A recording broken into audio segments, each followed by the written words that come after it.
ప్రతి ఒక్కరూ పేరు పేరున మీకోసం ఎన్ని పనులున్నా మానుకొని వచ్చారు.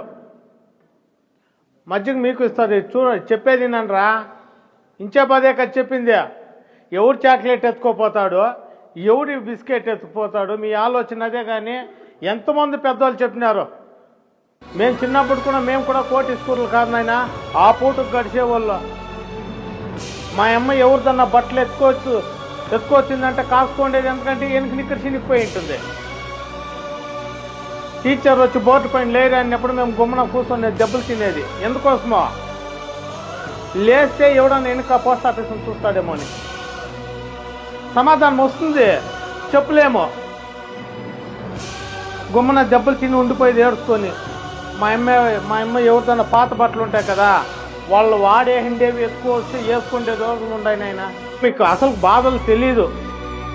అలాంటప్పుడు మీ అమ్మా నాన్న మీ పైన ఎంత నమ్మకం పెట్టుకుంటారో. అమ్మా బిర్యానీ అంటే వాళ్ళు కుప్పపై బిర్యానీ తెస్తారు మీకు. మీరేమంటారు, మా నాయన ఒక బిర్యానీ తినేసి తెచ్చి అనుకుంటారు మీరు. వాళ్ళతో డబ్బులు ఉండదు.